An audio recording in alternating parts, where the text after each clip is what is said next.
ग्रंथ समारोह मना रहे हैं और इसमें मुख्य मेहमान के तौर पर गृह मंत्री अमित शाह शामिल हो रहे हैं। आइए आपको सीधे इस कार्यक्रम में लिए चलते हैं। लिया गया यह निर्णय एक सराहनीय प्रयास एवं अनुकरणीय कदम है। अब हम माननीय मुख्य अतिथि महोदय से पदक अलंकरण को प्रारंभ करने की अनुमति चाहते हैं। डीजीबीएसएफ श्री राकेश अस्थाना से निवेदन है कि वे मुख्य अतिथि महोदय की पदक अलंकरण हेतु अगवानी करें।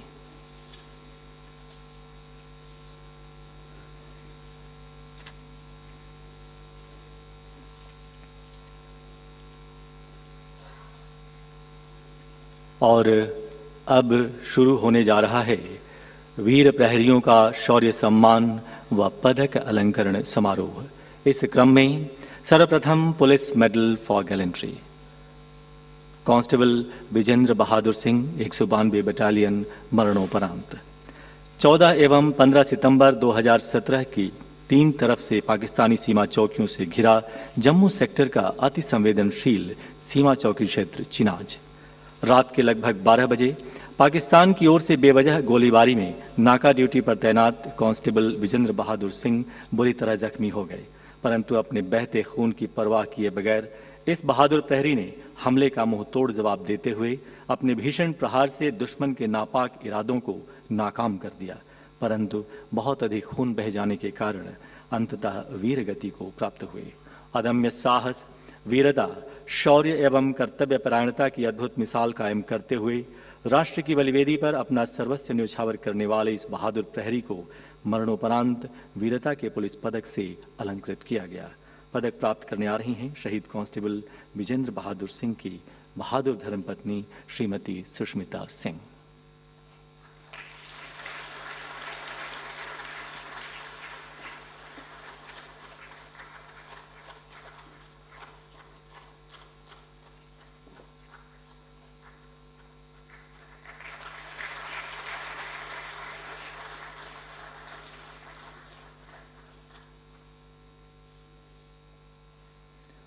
कांस्टेबल देवेंद्र सिंह 173 बटालियन मरणोपरांत 14 मई 2018 भारत पाक अंतर्राष्ट्रीय सीमा के जम्मू सेक्टर की मांगचुक सीमा चौकी नाका ड्यूटी पर तैनात कांस्टेबल देवेंद्र सिंह पाकिस्तान की ओर से भारतीय सीमा की तरफ घुसपैठ की मंशा से आगे बढ़ते कुछ संदिग्धों द्वारा अंधाधुंध फायरिंग की बदौलत बुरी तरह जख्मी हो गए, परंतु बहादुर प्रहरी देवेंद्र सिंह ने चट्टान की तरह अडिग रहते हुए अपने अचूक प्रहार से आतंकवादियों के घुसपैठ की मंशा को विफल कर दिया, उन्हें भाग खड़े होने पर मजबूर कर दिया, परंतु जख्म गहरे होने के कारण अंततः वीर गति को प्राप्त हुए। अदम्य साहस, वीरता, पराक्रम और शौर्य का अनुपम उदाहरण प्रस्तुत करते हुए देश पर अपना सर्वोच्च बलिदान देने वाले बहादुर कांस्टेबल देवेंद्र सिंह को मरणोपरांत वीरता के पुलिस पदक से सम्मानित किया गया। पदक प्राप्त करने आ रही हैं शहीद कांस्टेबल देवेंद्र सिंह की बहादुर धर्मपत्नी श्रीमती पिंकी बघेल।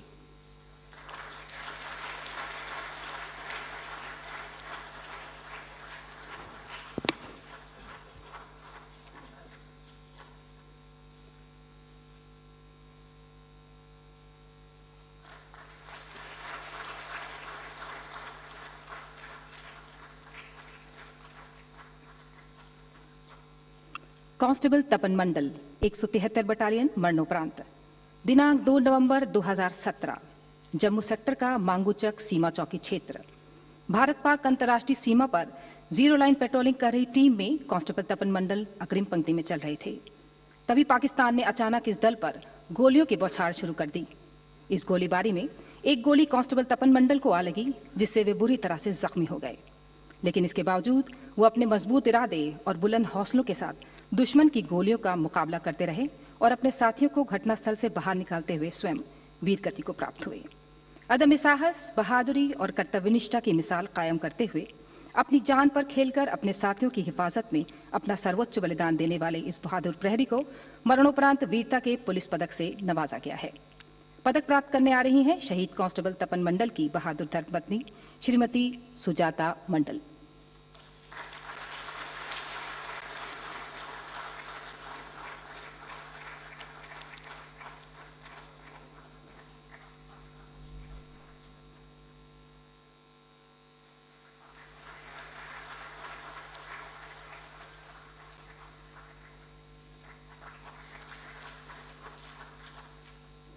कांस्टेबल सीताराम उपाध्याय 192 बटालियन मरणोपरांत।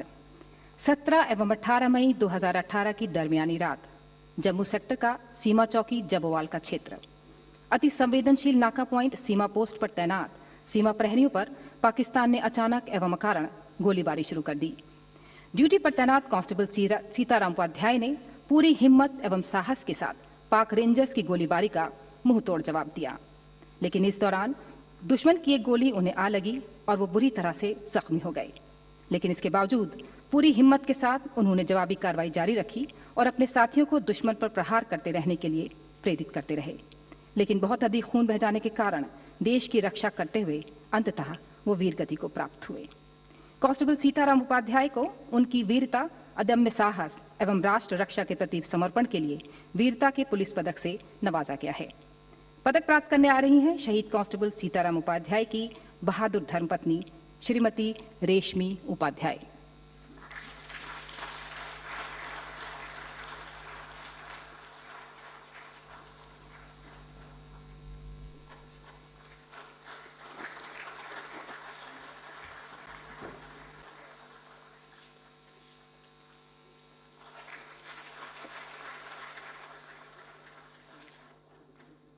एएसआई सत्यनारायण यादव व कांस्टेबल विजय कुमार पांडे क्रमशः 92 एवं 33 बटालियन मरणोपरांत तथा हेड कांस्टेबल विजय करण सिंह अब एएसआई 33 बटालियन।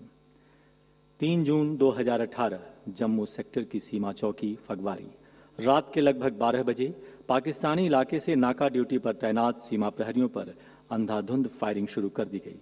इस अचानक गोलीबारी में एएसआई सत्यनारायण यादव और कांस्टेबल विजय कुमार पांडे जवाबी कार्रवाई के दौरान बुरी तरह जख्मी हो गए।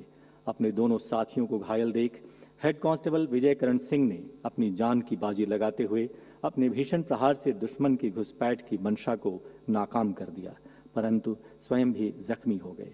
जबकि एएसआई सत्यनारायण यादव और कांस्टेबल विजय कुमार पांडे अपनी आखिरी सांस तक लड़ते लड़ते अंततः वीर गति को प्राप्त हुए।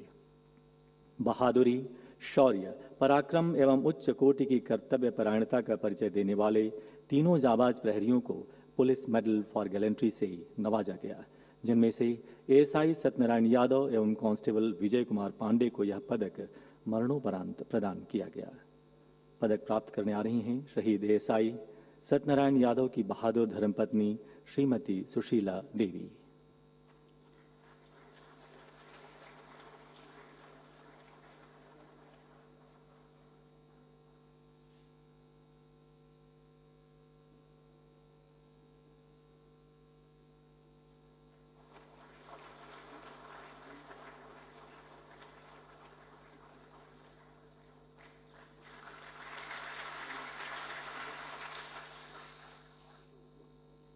शहीद कांस्टेबल विजय कुमार पांडे की धैर्यशील माता जी श्रीमती सरिता देवी।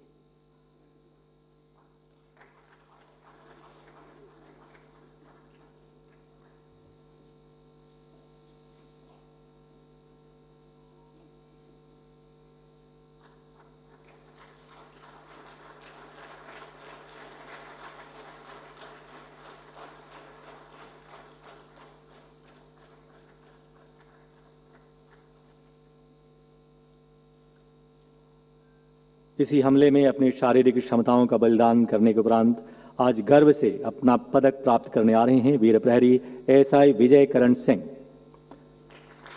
आज भी बहादुर प्रहरी विजय करण सिंह पूरी मुस्तैदी के साथ ग्राउंड ड्यूटीज को पूरे जोशो खरोश के साथ अंजाम देते हैं।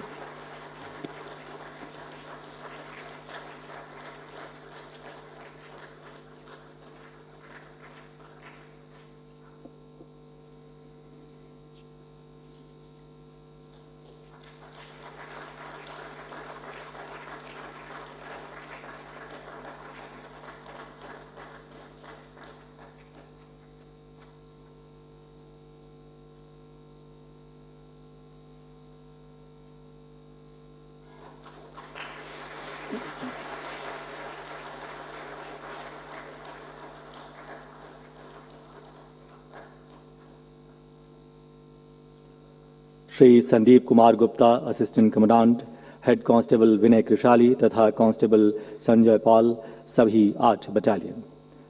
14 एवं 15 दिसंबर 2017 की दरमियानी रात उड़ीसा का नक्सल प्रभावित क्षेत्र मलकानगिरी नक्सलियों के छुपे होने की विश्वस्त सूचना मिलते ही company commander Shri Sandeep Kumar Gupta assistant commandant के नेतृत्व में एक ऑपरेशन लॉन्च किया गया।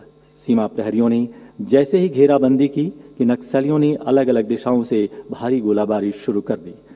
बहादुर अधिकारी संदीप कुमार गुप्ता के साथ ऑपरेशन में शामिल हेड कांस्टेबल विनय कृशाली और कांस्टेबल संजय पाल ने युद्ध एवं आयुद्ध क्षमता का अनुपम उदाहरण प्रस्तुत करते हुए एक नक्सली को मौके पर ही मौत के घाट उतार दिया, जबकि सीमा प्रहरियों के भीषण प्रहार से बचे हुए नक्सली भाग खड़े हुए। ऑपरेशन के उपरांत मौकाए वारदात से एक नक्सली के शव सहित भारी मात्रा में असला व गोला बारूद भी बरामद किया गया। नेतृत्व क्षमता, अदम्य साहस, वीरता, पराक्रम एवं उच्च कोटि की कर्तव्य परायणता का परिचय देने वाले बहादुर अधिकारी व सीमा प्रहरियों को वीरता के पुलिस पदक से सम्मानित किया गया है। Shri Sandeep Kumar Gupta, assistant commandant.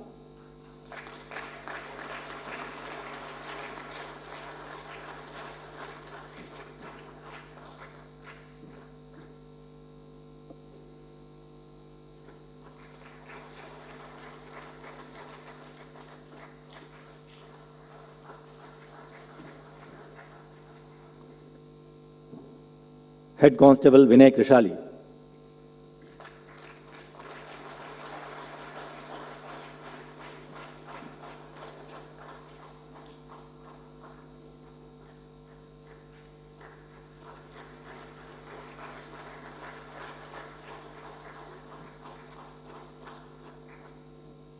Constable Sanjay Paul.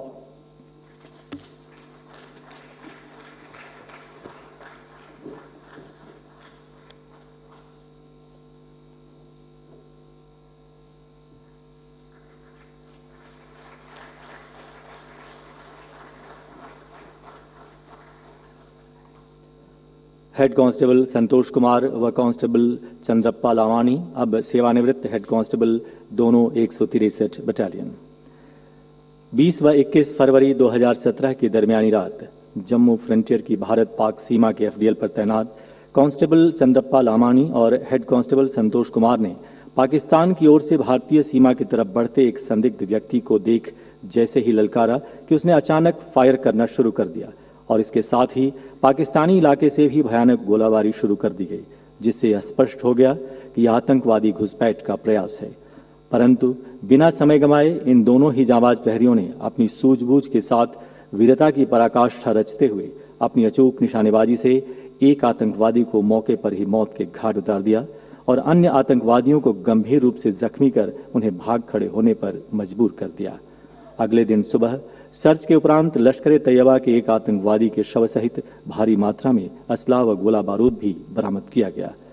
अपने प्राणों की बाजी लगाकर मातृभूमि की रक्षा में वीरता, शौर्य, पराक्रम एवं उच्च कोटि की कर्तव्य परायणता का परिचय देने वाले दोनों बहादुर प्रहरियों को वीरता के पुलिस पदक से सम्मानित किया गया है।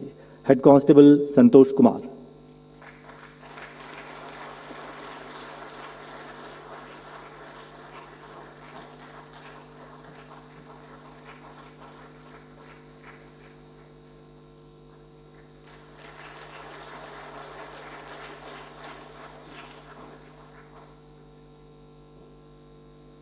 हेड कांस्टेबल चंद्रप्पा लामानी, सेवानिवृत्त।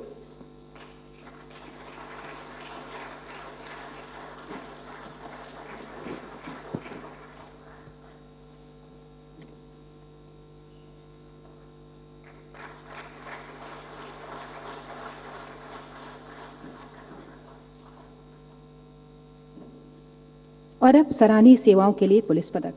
ये अलंकरण है उन कर्तव्यनिष्ठ अधिकारियों का जिन्हें सराहनीय एवं सच सेवा के लिए police medal for meritorious service यानी सराहनीय सेवा के लिए पुलिस पदक से सम्मानित किया गया है।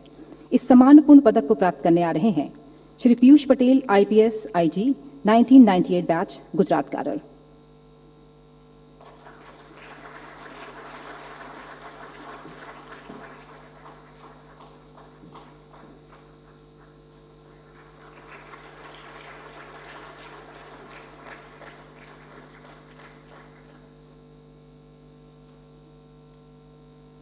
Shri Rajeev Kumar Dua, DIG, sector headquarters, Pani Sagar.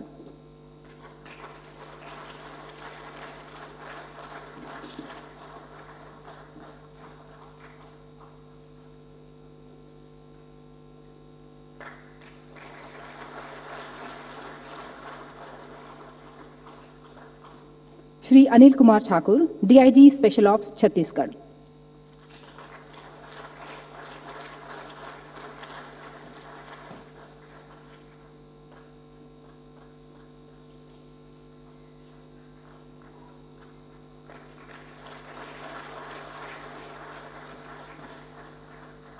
Shri Amrendra Kumar Vidyarthi, DIG sector headquarters Kupwara.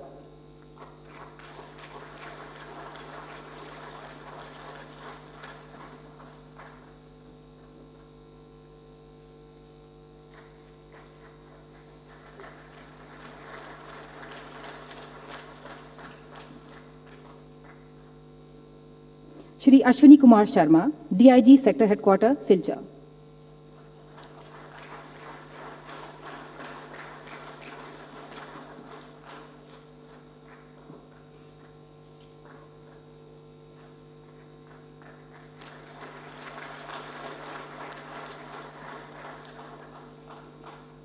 Shri Ved Prakash Badola, commandant sector headquarters Abohar.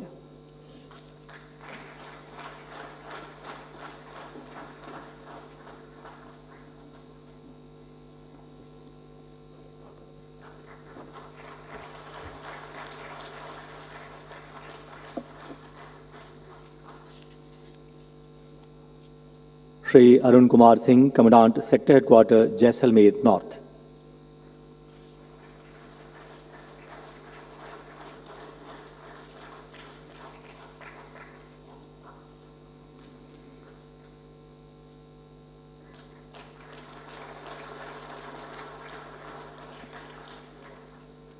Shri Madan Lal, commandant sector Koraput.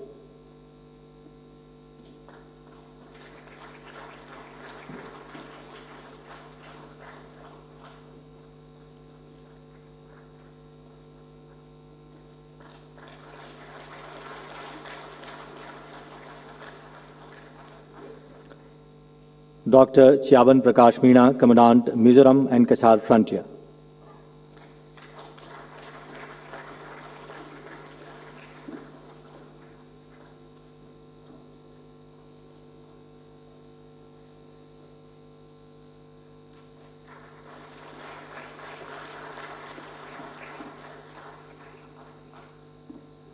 और अब सेवानिवृत्त अधिकारियों में सराहनीय सेवाओं के लिए पुलिस पदक प्राप्त करने सबसे पहले आ रहे हैं श्री संदीप कुमार सिन्हा, कमांडेंट रिटायर्ड।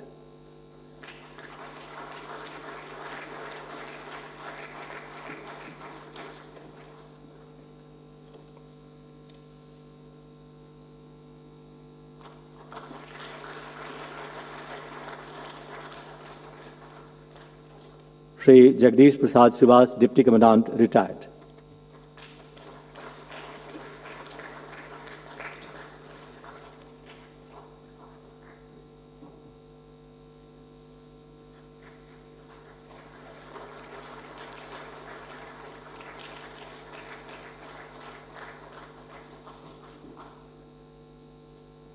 और अब माननीय मुख्य अतिथि महोदय अपने आशीर्वचनों से हम सभी को अनुग्रहित करेंगे और साथ ही रुस्तम जी स्मृति व्याख्यान की श्रृंखला में नई वैश्विक चुनौतियों से निपटने के लिए सीमा संरक्षण में अत्याधुनिक सुधार विषय पर अपना उद्बोधन भी प्रस्तुत करेंगे।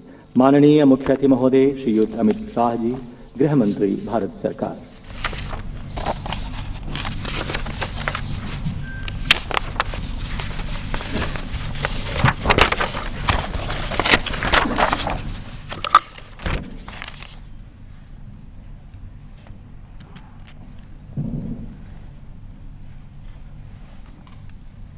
आज के गरिमापूर्ण कार्यक्रम में मेरे साथ उपस्थित मेरे साथी श्रीमान नित्यानंद राय जी, अभी मंत्रिपरिषद में गृह मंत्रालय में जिन्होंने अपना जिम्मा संभाला है, ऐसे श्री अजय मिश्रा जी, भारत सरकार के गृह सचिव श्रीमान अजय भल्ला जी, DIB Shri Arvind Kumar ji, DG BSF Shri Rakesh Asthana जी, रॉ के चीफ श्री सामंत गोयल जी, आज जिनको यहाँ अपने कर्तव्य निष्ठा के लिए अलग अलग पदक मिले हैं। ऐसे वीर बलिदानी जवानों की परिवारजनों, जवानों, उपस्थित सभी अधिकारियों और बीएसएफ के बहादुर जवानों, आज मैं यहां सबसे पहले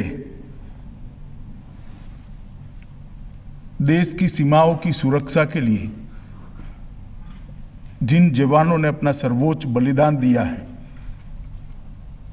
और बल की स्थापना से लेकर आज तक अपनी जान की परवाह न करते हुए अनेक विध यातनाओं, कठिनाइयों का सामना करते हुए बहादुरी के परिचय देते हुए जिन्होंने अपना सर्वोच्च बलिदान दिया है, उन सभी शहीदों को सलाम कर कर, सैल्यूट कर कर मेरी बात की शुरुआत करना चाहता हूं।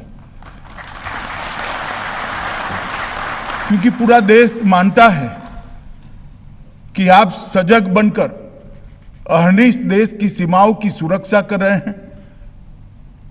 आपके नाम मात्र से ही दुश्मन के दिल दहल जाते हैं। ऐसी ख्याति और कीर्ति आप लोगों ने प्राप्त करी है। इसी के कारण आज देश लोकतंत्र के अपनाए हुए विकास के रास्ते पर आगे बढ़ रहा है और दुनिया के नक्शे पर निश्चित रूप से भारत अपना जो स्थान अब मजबूत कर रहा है, उसमें आप सभी का योगदान बहुत महत्वपूर्ण और अग्रिम पंक्ति में है। तो उन बलिदानियों को कभी भुलाया नहीं जा सकता, उन योद्धाओं को, वीरों को भी भुलाया नहीं जा सकता जो आज भी -45 डिग्री टेम्परेचर हो या 44 डिग्री गर्मी हो, चाहे लद्दाख की सीमाएं हो, चाहे रेगिस्तान की गर्मी हो, चाहे पूर्वी सीमा में नदी नाले हो, जंगल हो, पहाड़ की चोटियां हो, चाहे गुजरात के कच्छ के रण में एक समतल भूमि पर काम करना हो। बीएसएफ और हमारी सारी पैरामिलिट्री फोर्सेस जो सीमा सुरक्षा के काम में लगी हैं, उन्हीं के कारण आज भारत विश्व के नक्शे पर अपना एक गौरवमय स्थान उपस्थित करा रहा है। आज यहां मैं आया हूं तो स्वर्गस्थ रुस्तम जी के लिए मैं जरूर कहना चाहूंगा कि उन्होंने एक ऐसे बल की शुरुआत करी जिसने अपने पसीने से, अपनी निष्ठा से, मेहनत से, सजगता से और बलिदान से एक महान कीर्ति स्तंभ की रचना करी है, जो देश की सुरक्षा के लिए दूर दूर से, हजारों किलोमीटर दूर से दिखाई पड़ता है। ऐसा महान कीर्ति स्तंभ बीएसएफ ने बनाया है, वो हम सब के लिए गौरव की बात है। 65 की लड़ाई के बाद सीमावर्ती क्षेत्र की राज्यों की 25 बटालियनों के साथ, सिर्फ 25 बटालियनों के साथ, ना पीछे कोई बड़ी परंपरा थी, ना बड़े संसाधन थे, मगर हौसले बुलंद थे। एक बीज के रूप में सीमा सुरक्षा बल की स्थापना हुई। वो बीज आज वटवृक्ष बनकर लगभग 2.25 करोड़ लोगों का परिवार बनकर देश को सुरक्षा मुहैया करा रहा है। रुस्तम जी के हाथों से जो शुरुआत हुई, वो शुरुआत आज हम देखते हैं तो आश्चर्यचकित कराने वाली गति से उसने अपनी परंपराएं भी स्थापित करी है और जीवन पर्यंत कर्तव्य का नारा को सार्थक करते हुए एक उच्च बलिदान की परंपरा को भी स्थापित किया है। वैसे तो उनके सम्मान में उनके जन्मदिन 22 मई के दिन एक कार्यक्रम होता है, परंतु कोरोना काल के कारण ये कार्यक्रम आज हम थोड़ा लेट कर रहे हैं। सीमा सुरक्षा बल की स्थापना के 6 साल बाद ही, जब उस वक्त के पूर्वी पाकिस्तान में सभी मानव अधिकारों का हनन हो रहा था।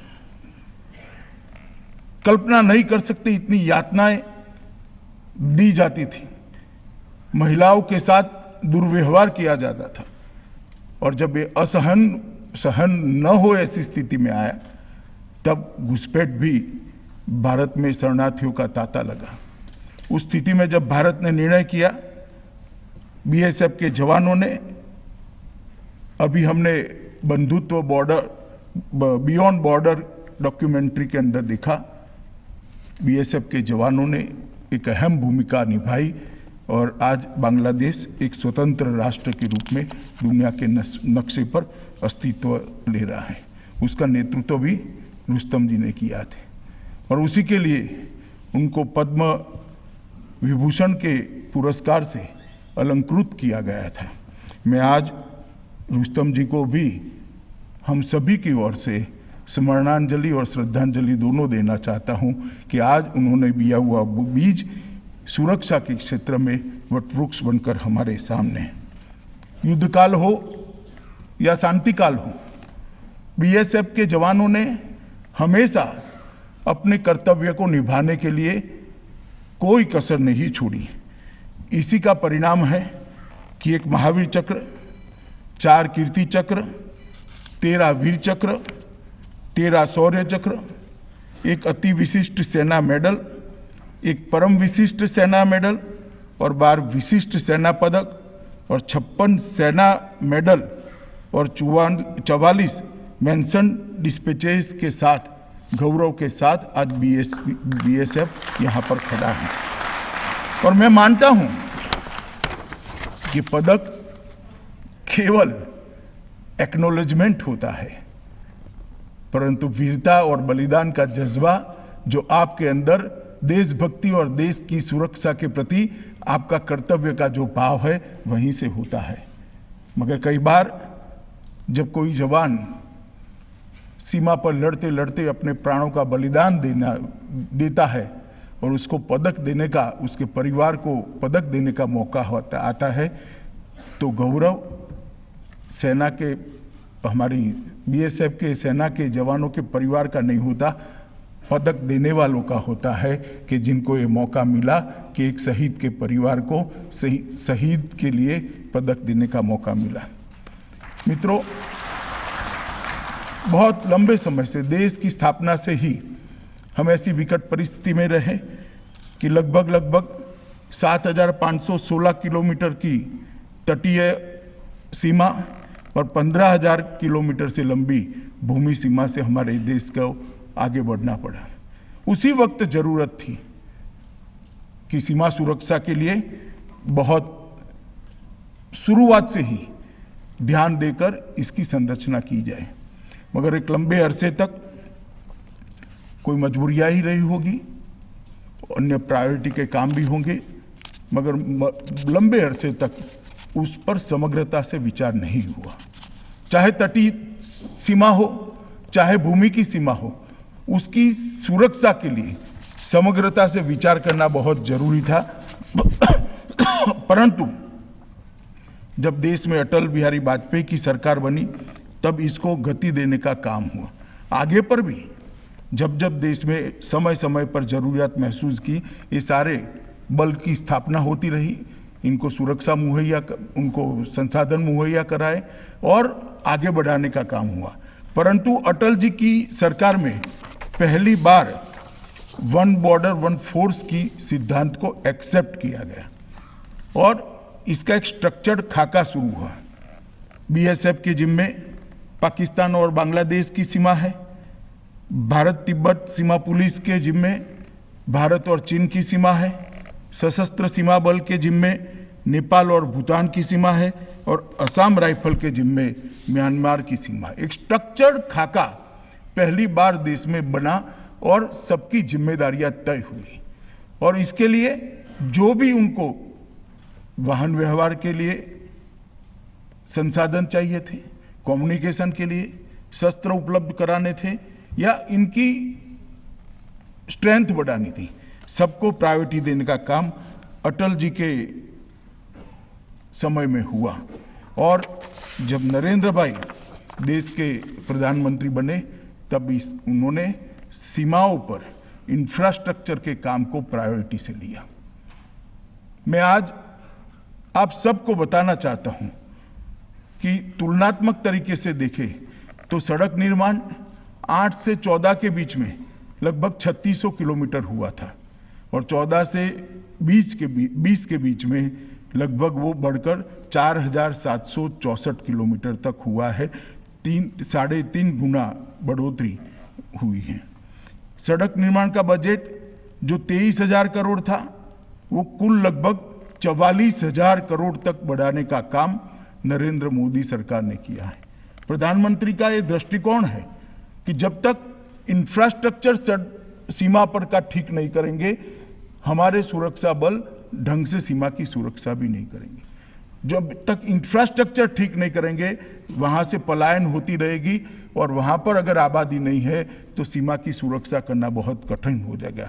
जहां तक पुल निर्माण का सवाल है, 8 से 14 के समय में 7,270 मीटर लंबाई के पुल बने थे, जो 14 से 20 के बीच में 14,450 मीटर लंबे पुल बने, लगभग 2 गुना पुल बने। सुरंग एक बनी थी, एक ही सुरंग बनी 6 साल में, और इस 6 साल में 6 सुरंगें बनकर लोकार्पण हो चुका है और 19 सुरंगों पर निर्माण कार्य चालू है, जिससे आवाजाही के अंदर बहुत बड़ी।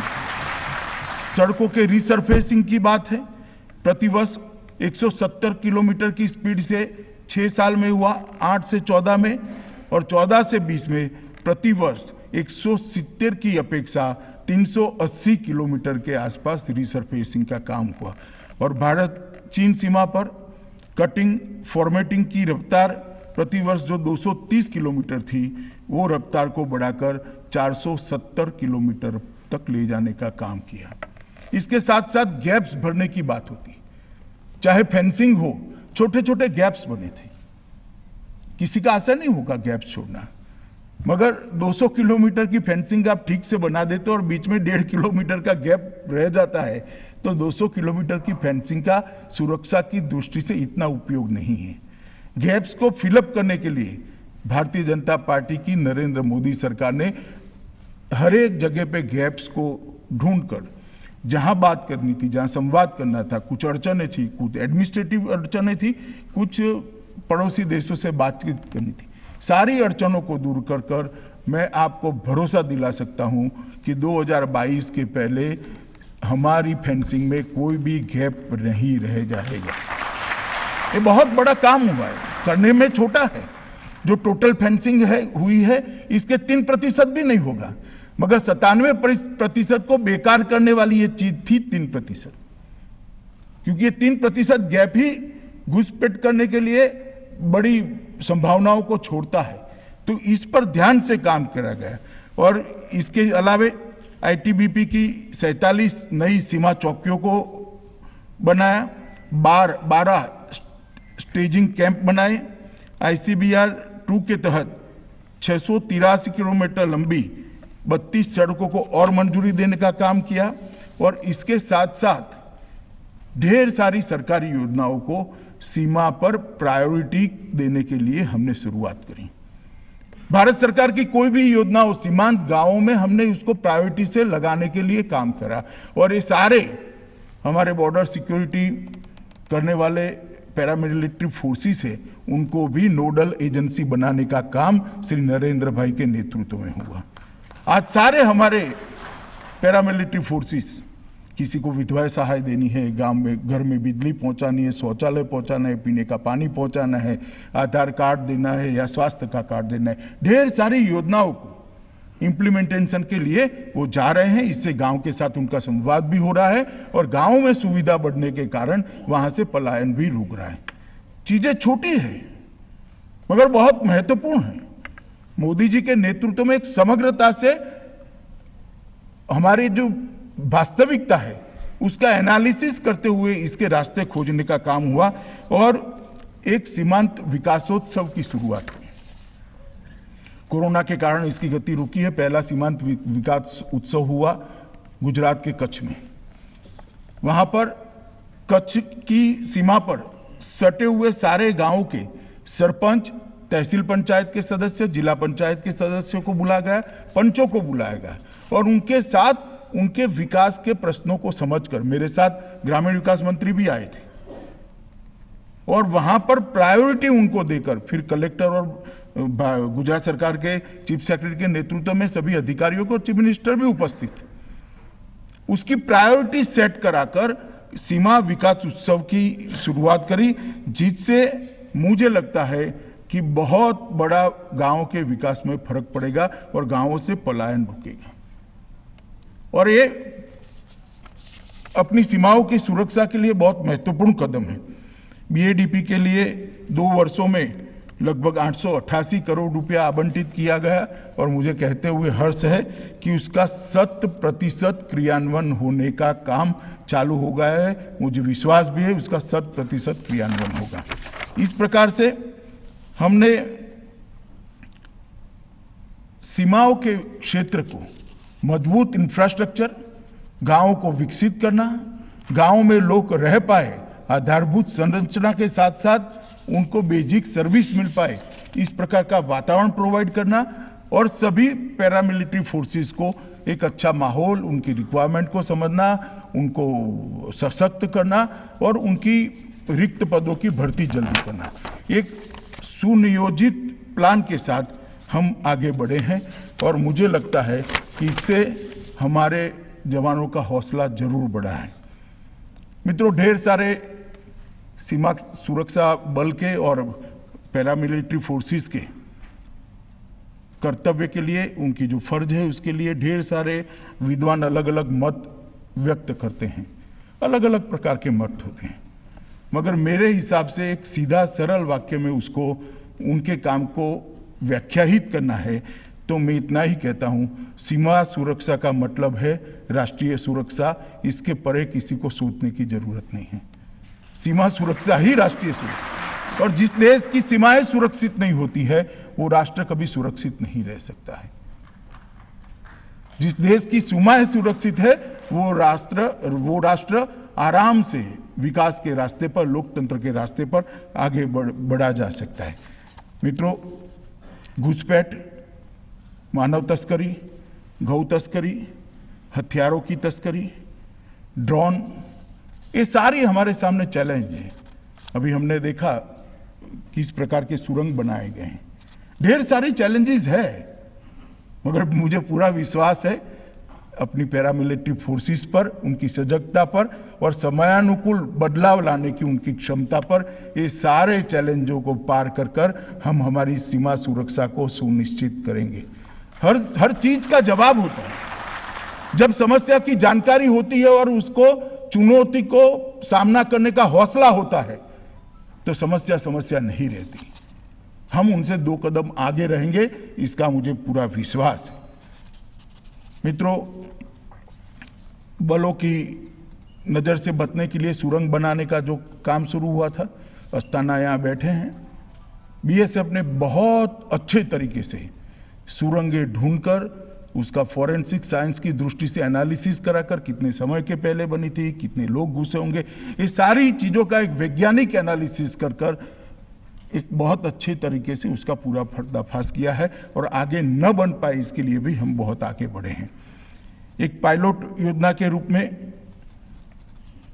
CIBMS की जो शुरुआत की है, जो बॉर्डर पर बेहतर निगरानी रखने में बहुत सक्षम है, और तारबंदी जो हमारी बॉर्डर फेंसिंग हुई है उस पर ढेर सारे परिवर्तन भी कर रहे हैं। उसका एक नया मॉडल भी बन रहा है, जिसको काटना या जिसको तोड़ना बहुत दिक्कत होगी, और ढेर सारी चर्चा करने के बाद जब इसको स्वीकृत भी किया गया है। पूर्णतः चैलेंजेस को देखें तो ड्रोन के खिलाफ हमारी मुहिम बहुत महत्वपूर्ण आज के समय में होती है। ड्रोन के खिलाफ की प्रणालियों को विकसित करने के लिए DRDO और हमारी अन्य एजेंसियां लगी हैं। बहुत कम समय में मुझे भरोसा है कि ड्रोन विरोधी स्वदेशी प्रणाली के साथ हम सीमा पर अपनी तैनाती बढ़ाएंगे और इस खतरे को भी हम पार कर लेंगे। लगभग सुरक्षा बल ने 15 अरब रुपए के नारकोटिक्स को पकड़ा है, 4.5 करोड़ के सोना चांदी को पकड़ा है, 15 आतंकवादियों को मार गिरा है और लगभग 2000 आतंकवादियों को घुसपैठियों को पकड़ने का काम किया है। नक्सल विरोधी अभियान में भी पूर्वोत्तर राज्यों की सीमा सुरक्षा में भी बल ने बहुत अच्छा काम किया है, मगर हम सब ने इस चैलेंज को भी स्वीकार करना पड़ेगा कि सरहद की उस पार से अब भविष्य में आर्टिफिशियल इंटेलिजेंस और रोबोटिक टेक्निक का भी उपयोग होने की संभावना हो सकती है। ड्रोन के खिलाफ तो हम सारे R&D के प्रोजेक्ट को बहुत बल देकर आगे बढ़ा रहे हैं, परंतु इसके लिए भी एक दीर्घकालिक योजना बनानी पड़ेगी। प्रधानमंत्री जी ने पुलिस निर्देशकों के 2020 के सम्मेलन में एक सुझाव दिया था कि इसके लिए हैकेथॉन किया जाए। सीमा सुरक्षा बल ने 2 जुलाई 2021 को एक हैकेथॉन का आयोजन किया। इसके लिए इलेक्ट्रॉनिक्स एवं सूचना प्रौद्योगिकी मंत्रालय भी साथ में था और दोनों की साझी भूमिका से भूमि नाम का एक कार्यक्रम हुआ। उसमें ढेर सारे लोगों ने हिस्सा भी लिया और काफी कुछ इसमें से निकल सकता है। मुझे भरोसा है कि हमारी सारी चुनौतियों का रास्ता इसी प्रकार से हैकेथॉन से टेक्निकल एक्सपर्ट्स को जोड़ने से निकलेगा। और ये हैकेथॉन की शुरुआत है। सारे पैरामिलिट्री फोर्सेस और गृह विभाग की इसी दिशा में आगे बढ़ेंगे और ये जो इनिशिएटिव है, इस इनिशिएटिव के प्राथमिक मतलब शुरुआती प्रयोग जो हुआ है भूमि के नाम से, इसका एनालिसिस कर इसको एक रेगुलर प्रैक्टिस के रूप में बदलने का भी भारत सरकार का गृह मंत्रालय सोच रहा है। इलेक्ट्रॉनिक उपकरणों को डिटेक्ट करना, सुरंगों का पता लगाना, पोर्टेबल एनक्रिप्टेड सामरिक मोबाइल संचार, एंटी ड्रोन टेक्निक, इस प्रकार की सारी चीजों को मुझे लगता है कि सीरीज ऑफ हैकेथॉन से हमें फायदा मिलेगा। सीमा सुरक्षा हेतु व्हीकल और ट्रांसपोर्ट के लिए ऑर्डिनेंस सप्लाई चेन्स, वेपन्स और एम्यूनेशन, सीमा सर्वेलेंस हेतु आवश्यक सामग्री, इसके लिए भी एक्सपर्ट ग्रुप की रचना आने वाले नजदीक के समय में ही हम करेंगे। हम सीमा सुरक्षा के बारे में जितनी भी चीजें चाहिए उसमें हम आत्मनिर्भर भी बनना चाहते हैं। सीमा सुरक्षा करने के लिए जितने भी टेक्नोलॉजी चाहिए वो टेक्नोलॉजी में भी हम आत्मनिर्भर बनना चाहते हैं। मुझे लगता है ये हैकेथॉन की सीरीज से उसे बहुत बड़ा फायदा मिलने वाला है। मैं जब से सोचना शुरू किया तब से शुरू से ही सीमा सुरक्षा और देश की सुरक्षा के लिए लगाव के कारण कई बार सोचता रहता था, पढ़ता भी रहता था, जिस प्रकार से देश चलता था वो देखता भी रहता था। फिर राजनीति में आया, अलग अलग जिम्मेदारियां भी मिली, मगर वो यात्रा कभी नहीं रुकी। मुझे कई बार ऐसा होता था कि इस देश की रक्षा नीति है या नहीं है। जब तक श्री नरेंद्र मोदी देश के प्रधानमंत्री नहीं बने, हमारी स्वतंत्र रक्षा नीति ही नहीं थी, वो विदेश नीति से प्रभावित थी या तो विदेश नीति रक्षा नीति पर ओवरलैप कर रही थी। नरेंद्र मोदी बनने के बाद ही स्वतंत्र रक्षा नीति हुई कि हमारा सभी के साथ शांति का इरादा है, मगर हमारी सीमाओं के साथ कोई छेड़खानी करेगा, हमारी संप्रभुता को कोई अगर चैलेंज करेगा तो रक्षा नीति की प्राथमिकता है उसको उसी भाषा में जवाब दिया जाएगा। और ये बहुत बड़ी उपलब्धि है। देश को एक अच्छी रक्षा नीति की जरूरत थी जो देश के प्रधानमंत्री नरेंद्र मोदी जी ने दी है। और मैं मानता हूं इसके बगैर ना देश का विकास हो सकता है, ना उसके बगैर देश का लोकतंत्र पनप सकता है। और ये बहुत बड़ा काम मोदी जी ने किया है। मैं कुछ उदाहरण देना नहीं चाहता, सबको मालूम है। हमने इसको जमीन पर भी उतारने का काम किया है। आज मैं यहां पर आया हूं तब इतना जरूर कहूंगा कि सीमा सुरक्षा बल के सारे जवान गांवों के साथ जुड़े हैं, गांवों के साथ लगे हैं, परंतु मेरा आप सबसे अनुरोध है कि सीमावर्ती गांवों में से पलायन रुके, इसके लिए भी हमने विशेष ध्यान देना पड़ेगा। ये हमारी जिम्मेदारी है। पलायन रुकना चाहिए, वहां पर सरकार की विकास की सारी योजनाएं पहुंचनी चाहिए। कलेक्टर के साथ रहकर, डिस्ट्रिक्ट एडमिनिस्ट्रेशन के साथ रहकर, नागरिकों को अपने अधिकारों से जागरूकता देकर अगर हम इस दिशा में आगे जाते हैं तो मुझे लगता है कि बहुत बड़ा हम सीमा सुरक्षा के लिए काम करेंगे। मित्रों, आज मैं यहां पर आया हूं तब मैं इतना जरूर कहूंगा कि हमारी चुनौतियों को देखकर हमने अपने आप को तैयार करना पड़ेगा और टेक्नोलॉजी का भरपूर उपयोग करते हुए हमारी सुरक्षा को सुनिश्चित करना पड़ेगा। मैं गया था जोधपुर, वहां देखा एक डीआईजी थे, उन्हें एक बहुत अच्छा टेक्निक से सीमाओं की सुरक्षा का मॉडल बनाया था। अब धीरे धीरे वो मॉडल को सारी जो कमियां होगी या प्रैक्टिकल उपयोग करने के लिए ये सब दूर कर हम इसको आगे लागू कर सकते हैं। इस प्रकार से हर जवान ने भी आपकी दिक्कतों को कौन सी टेक्निक के सहारे ये दिक्कतों को समाप्त कर सकते हैं। बाकी सारी चिंता करने की सरकार की जिम्मेदारी है। तब आपके परिवार के स्वास्थ्य की जिम्मेदारी सरकार की है। आपके लिए अच्छे रहने की जगह देने की जिम्मेदारी सरकार की है। आपके स्वास्थ्य की जिम्मेदारी भी सरकार की है। परंतु आपको सुरक्षा के काम में जो दिक्कतें हैं, वो दिक्कतों को टेक्निक के सहारे दूर करने की जिम्मेदारी और इसके लिए सुझाव और रास्ते ढूंढने की जिम्मेदारी आपकी ही है। और मैं मानता हूं कि बल के सभी अधिकारियों ने विशेषकर इस पर ज्यादा ध्यान देना चाहिए। रूटीन ढर्रे में से निकलकर चुनौतियों को टेक्निक के सहारे कैसे समाप्त कर सकते हैं, हम जो अतिक्रमण करना चाहते हैं उससे 2 कदम कैसे आगे रह सकते हैं, जो घुसपैठ करना चाहते हैं, तस्करी करना चाहते हैं, उससे 2 कदम कैसे आगे रह सकते हैं, वो मुझे लगता है कि जिम्मेदारी विशेषकर अधिकारियों की है। अपने जवानों के साथ से नियमित रूप से संवाद करना, फीडबैक लेना, फीडबैक लेकर इनकी दिक्कतों को समझना और टेक्निकल एक्सपर्ट के साथ बैठकर इसका टेक्निक के सहारे रास्ता ढूंढना, ये अधिकारियों की जिम्मेदारी है। आज ढेर सारे अधिकारी भी यहाँ उपस्थित है, इसलिए मैं इनको भी कहना चाहता हूं कि इस विषय में आपने देखना चाहिए।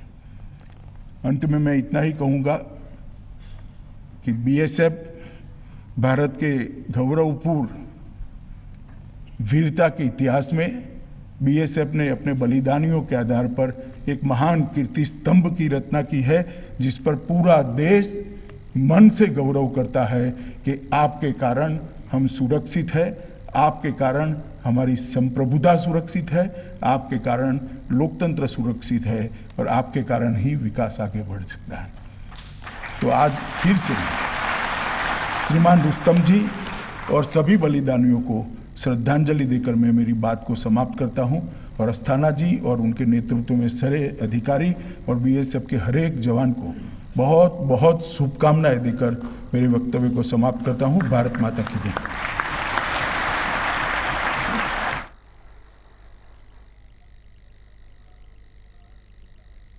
गृह मंत्री अमित शाह आज विज्ञान भवन में आयोजित बीएसएफ के 18वें अलंकरण समारोह में सीमा सुरक्षा बल के अधिकारियों और कार्मिकों को पदकों से उन्होंने अलंकृत किया और गृह मंत्री ने राष्ट्र रक्षा में शहीद हुए बलिदानी अमर प्रहरियों को श्रद्धांजलि अर्पित कर बहादुर बीएसएफ के जवानों की शहादत को नमन भी किया। इस अवसर पर गृह मंत्री अमित शाह ने रुस्तम जी स्मृति व्याख्यान भी दिया और उन्होंने अपनी बातें, जो अहम बातें इस दौरान उन्होंने कही, उन्होंने अपनी बात रखने की शुरुआत उन शहीदों को याद करके की जिन्होंने अपना जीवन न्यौछावर कर दिया है, जिन्होंने अपने बहादुरी, शौर्य, वीरता और अडिग साहस से आज भारत की सीमाओं को सुरक्षित रखे हुए हैं। और साथ ही उन्होंने ये भी कहा कि बीएसएफ के नाम से ही दुश्मन कांप जाता है।